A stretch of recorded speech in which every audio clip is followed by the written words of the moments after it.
Here we go. Let's play some ukulele. Today is June 23rd. We're going to be working on lesson 17 out of our foundation series for the next 20 minutes or so. So go to our website, jollyrogerukulele.com, and grab the sheet music, and we'll get going. I'm going to go post our link over there on the website so everybody can come and join us.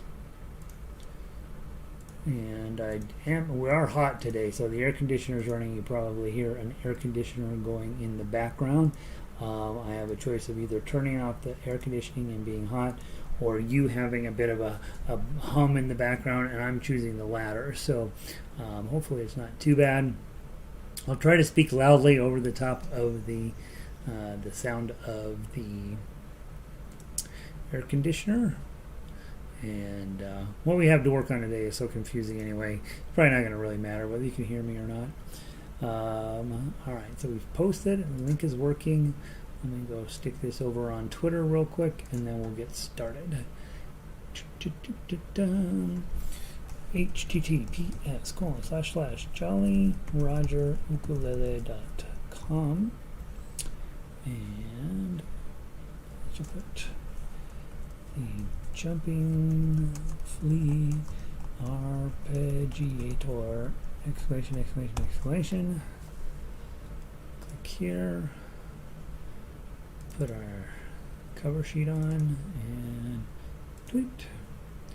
Alright, so there's patience for Twitter. There we go, Twitter's up, and we can close this box, and we're ready to go. Let's see, Michelle is in from Thornton. Super hot. The sound is great. Okay, that's all we ever want. That's all I ever worry about. It is not the easiest thing in the world to figure out what sound is going out on these broadcasts. Most days it works perfectly fine. Some days it doesn't work at all, and so it just depends. We got days the chat box doesn't work. So anytime somebody says, "I can hear you," sounding pretty good. This is great. Q's in the house from California. Shelly is in the house. Shelly, I'm blanking on where you're from. And the problem is your last name's Parker, and we have a Parker here in town. And I'm like, oh, Shelly Parker is not from Parker. That's what goes through my head. Vic is in from Oregon. Vic spent the evening with me on playing guitar orchestra last night, and we're all crazy tired from that. Hey, Vic, good to see you. Anita in. She's a local here from the Front Range. Michelle is in, 68 and beautiful up in Rockaway Beach. Good to have you again, Michelle. Michelle's on her second round of foundations. She's probably up there going, all right, I get this. I'm ready to move on. Let's get going faster. So, guys, I want you to grab your key of C Arpeggio today. What we have to do today is actually kind of hard. And so I want to take as much time as possible to get onto it. So go grab your key of C Arpeggio. And I don't know why. Oh, I'm supposed to grab it out of the arpeggio file. That's why. And Sandy made it in. Sandy's beautiful 72 sunshiny day with light breeze. Breeze off Lake Superior. You know, come on, that's got to be the best. Let's see. Diane is in from Pueblo. Pretty hot down there as well, I'm guessing. All right, if you've got a baritone, yours is identical to this, only you're in the key of G. It's not going to matter which instrument you're on. You're going to get the same exact skill today. And I want to briefly go back and think about when we do make a better bar. We take this bar, and you think this is the issue, right? And it is part of the issue.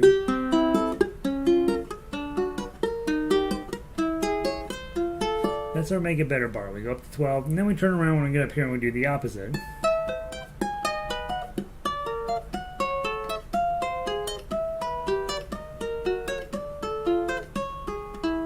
Right, and so on. What's happening over here is really, really important on one level, in that we are building up the muscle strength in your hand to get a bar. And because in the beginning your bars sound like this. Right, and then over time, then you get a 1 or 2 down,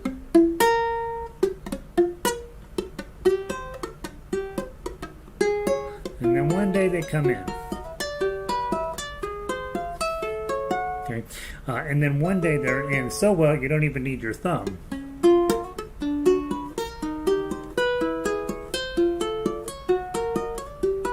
But before then, you need your thumb a lot, and you really got to be cranking down on that. I think this is not unimportant, getting your bar together, and it does take a while. So don't rush it. Don't feel like, oh, I'm a bad person because I don't have my bars together. You're a very good person, as Sirius Black told Harry Potter. You're a very good person. And one of the goofiest scenes in all those movies. But what's really going on is this hand. We're taking thumb, index, middle, ring. Right? And then sometimes we're doing ring, middle, index, thumb.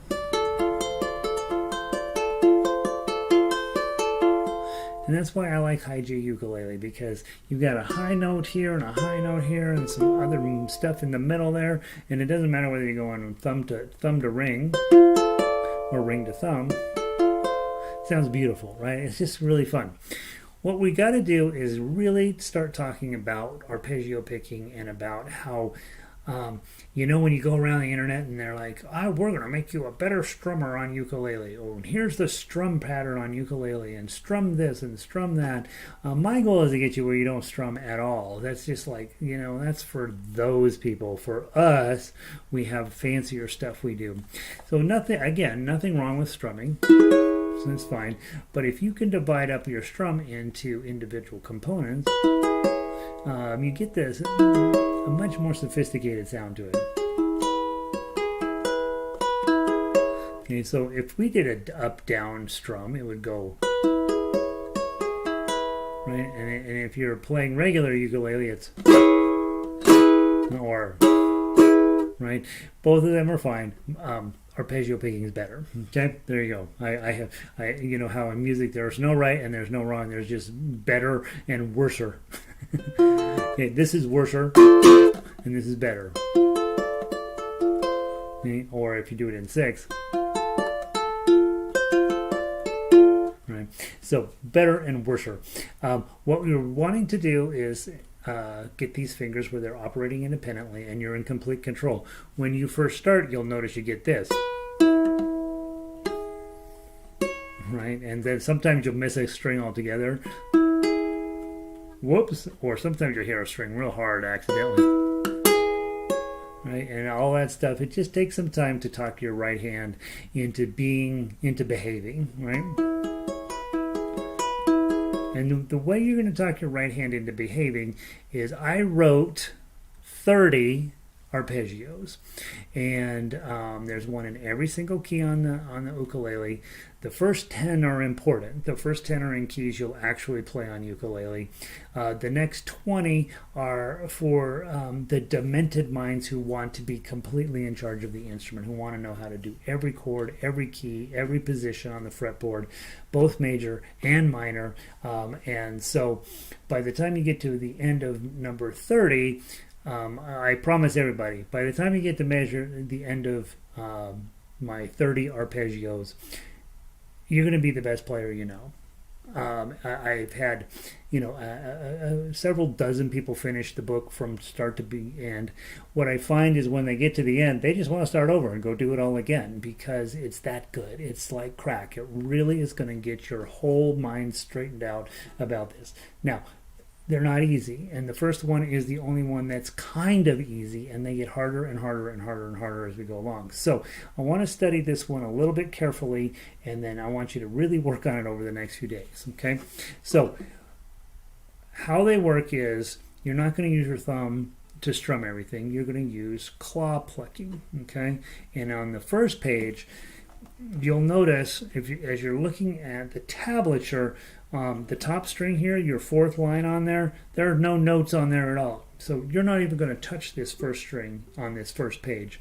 So it doesn't make sense to set up with your thumb, index, middle, ring if you're not going to even touch this string. So instead, we're going to set up thumb on the third string, index on the second string, middle finger on the first string, and that's it. Okay, so your ring and pinky are just going to hang around and look pretty.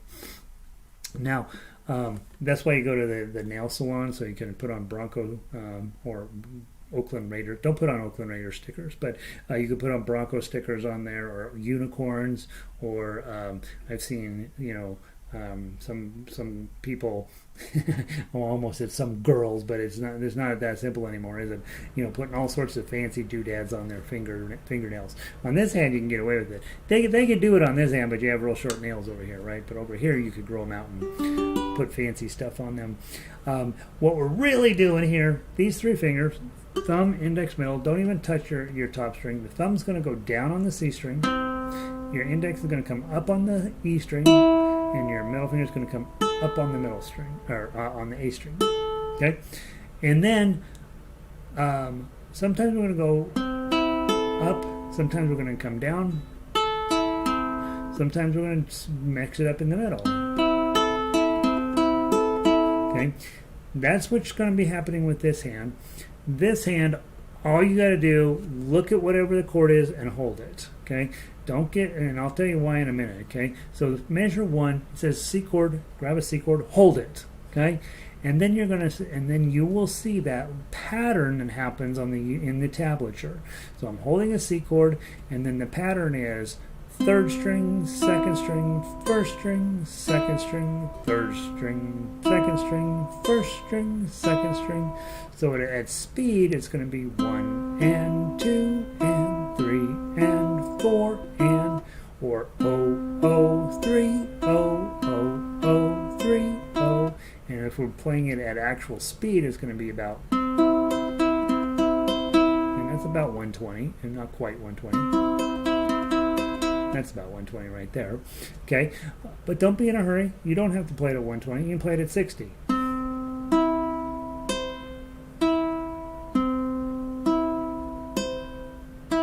Then measure 2. The pattern is identical, the chord changes. So now put your G chord on. Remember, index finger goes on the third string. Don't do it the other way. There's another way to do this and it's wrong. So just make sure your index finger's on the third string, middle finger's on the first string, ring fingers on the second string. And now, same exact pattern. Thumb, index, middle, index, thumb, index, middle, index. Ready? Play.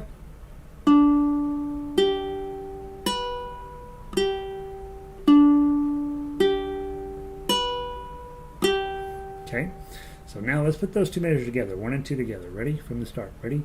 Go.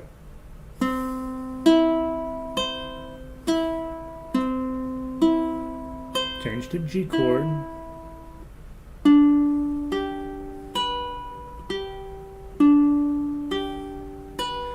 Let's pause here for just a moment. If you look at the tablature, all you really have to do is hold down this 1. But I always want you to put the full chord on for the first 6 months of playing. Always put on the full chord. You're teaching your hand these positions and these shapes and these feelings. And so put the full F chord on. Even though you're not going to play this top string, you still put the full chord on just to get your hand in the business of, oh, there's an F chord. Boom. You'll see when I play, most of the time I'm grabbing full chords. Even if I'm only playing a couple of notes out of that chord, I'm going to grab it because there's this automatic pilot in my brain where get the chord on. Okay, if I get the chord on, most of my notes are going to be under that. In this case, I put the F chord on, my note is exactly underneath there. Okay, so let's do measure 3, and then we'll go on to 4, which is another G chord. Ready? Play. And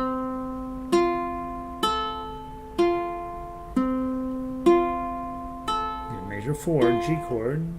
Hey Laurel, welcome in.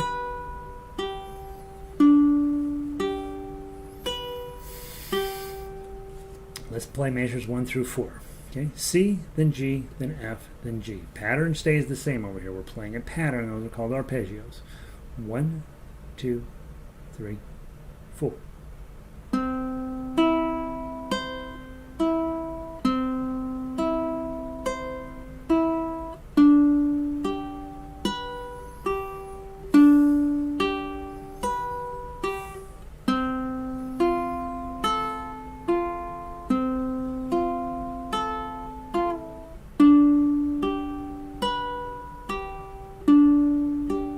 Go ahead and go on to measure 5. It's a C chord. Put it on, play.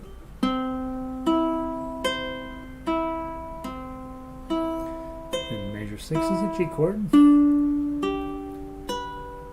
Measure Measure 7 is going to be an F chord.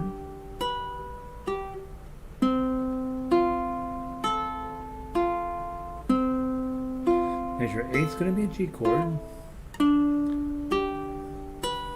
Remember, you're going to stop right here. Stop. Okay, so your whole body has learned this pattern that you're going to do, and then on measure 8, it doesn't go back down to the index finger. It stops on the high string. And it's a little bit longer note, because all the other notes are eighth notes, you can tell, because they have the bar connecting them. That note doesn't have a bar connecting it, so it's now a quarter note, which is twice as long as all the other notes you played. Okay, so let me play just that section as quick as I possibly can, and you'll see how it's going to work. Let me start with the right chord.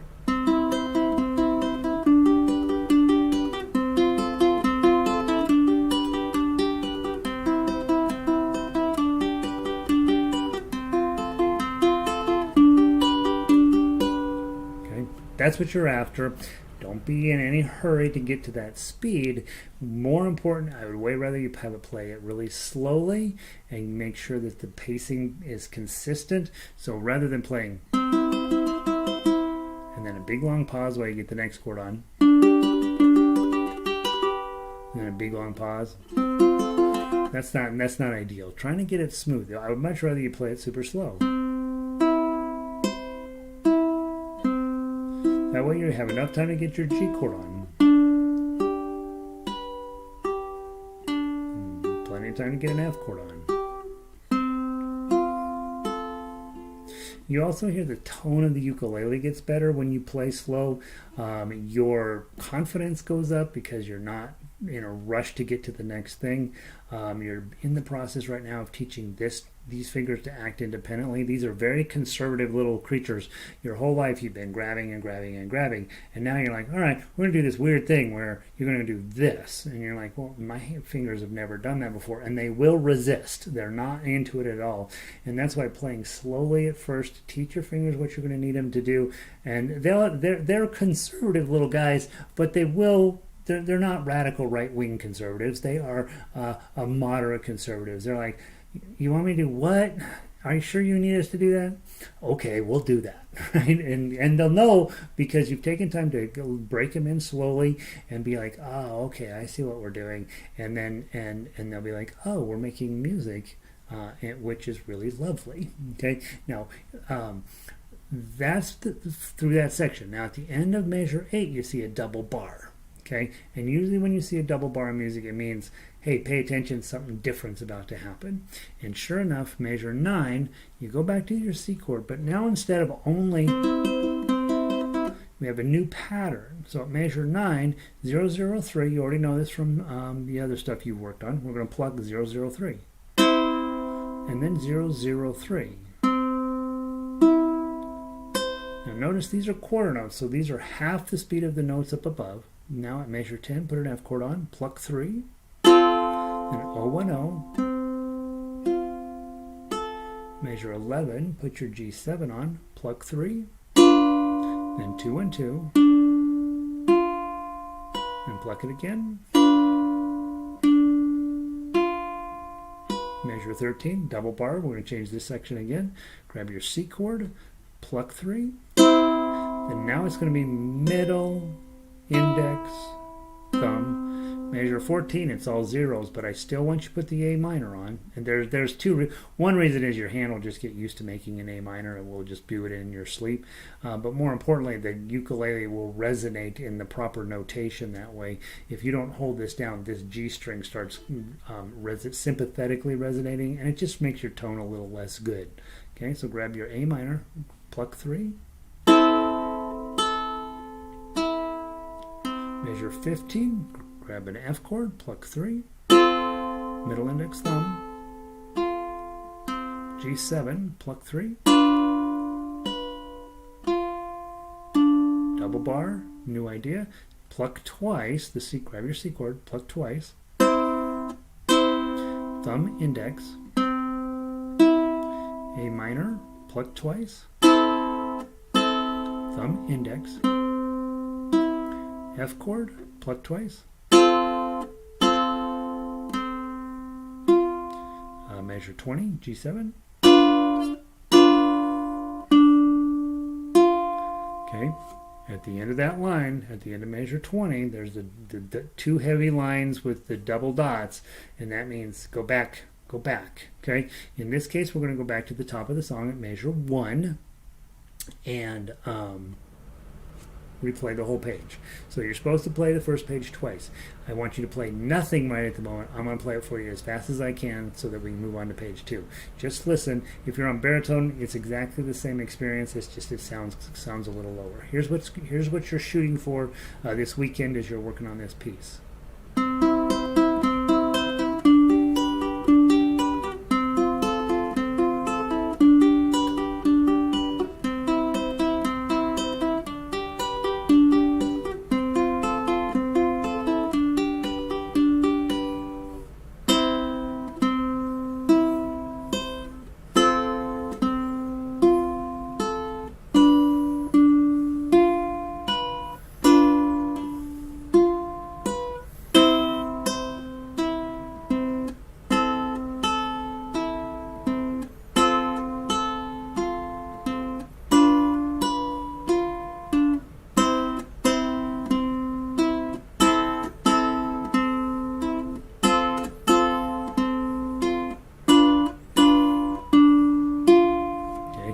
First time you hit that double bar, you go back and repeat the page. The second time, we're going to page 2.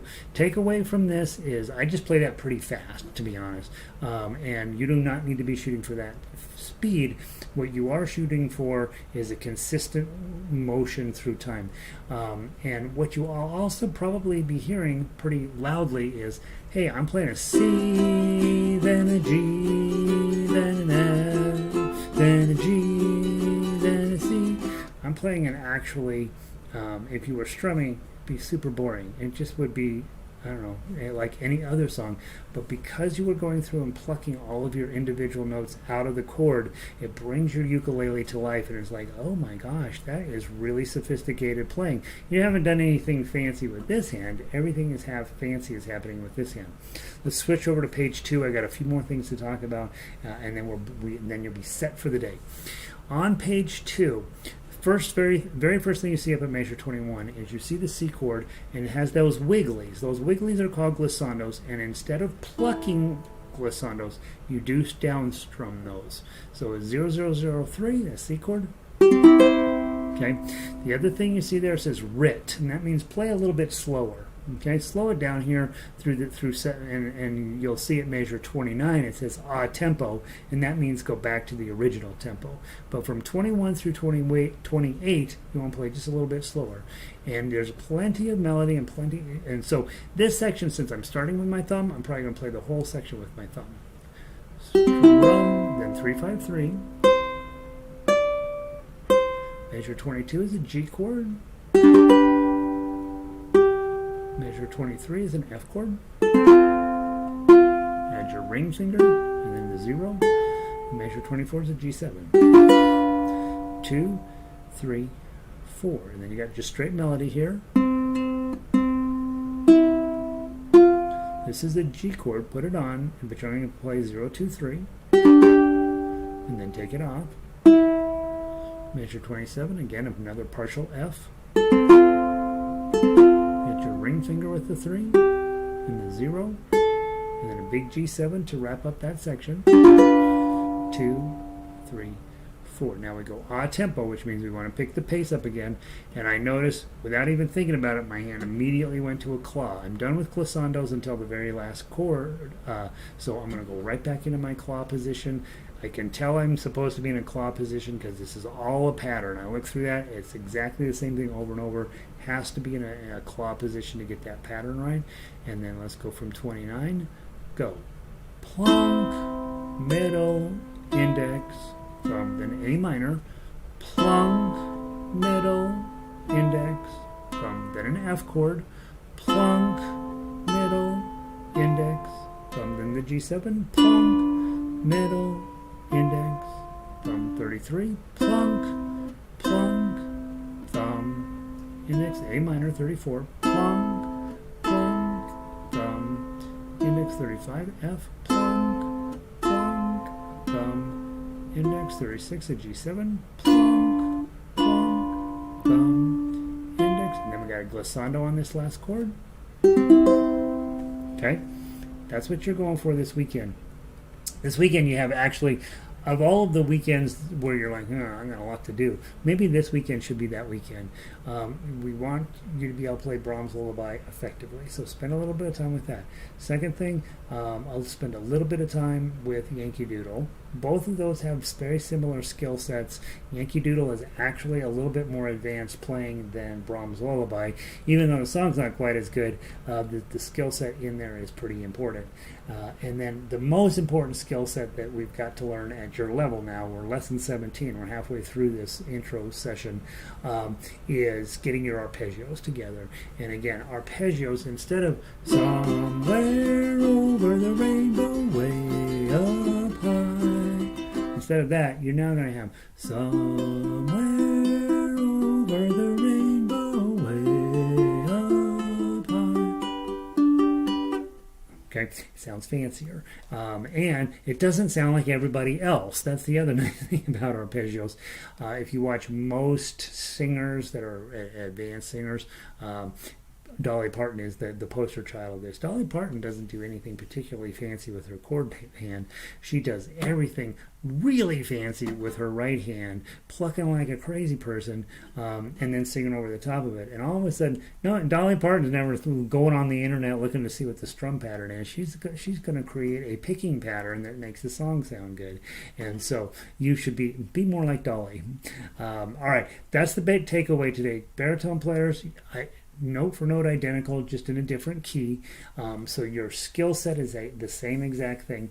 Remember when we play on Monday. Monday is our concert. Okay, so on Monday you want to have Yankee Doodle ready, you want to have Brahms Lullaby ready, and you want to have the key of the C major Jumping Fleet Arpeggiator ready to go. Remember, tomorrow, Thursday and Friday, I'm in a virtual conference, so I'll be sitting probably laying on that bed with the laptop on my staring at guitar players is probably what I'm going to be doing. And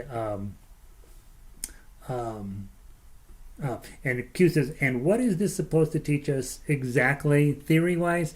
Theory-wise is, you already know a C chord, you already know your F chord, you already know your G chord, you already know your G7 chord, you already know your A minor. Now what are you going to do with them? Okay, what you're going to be doing with these chords all sound great together, right? And no matter what song they're on, they're going to sound great together. What it's really teaching you is a new textural technique that will make it possible for you to really, really expand what your ukulele will do. If you're singing, it sounds really, really fancy to have that under there. If you're not singing, when you're playing a regular song, like today I'm going to be playing Hakuna Matata with Book 3 people, well, we're going to be adding in arpeggios through that whole entire thing. There's lots of places where there's the melody note carries through, and so we're going to just be plucking and adding in all sorts of decorative notes, and that's where your arpeggio patterns come in. If I hit somewhere over the rainbow, I can just go through and decorate that. Somewhere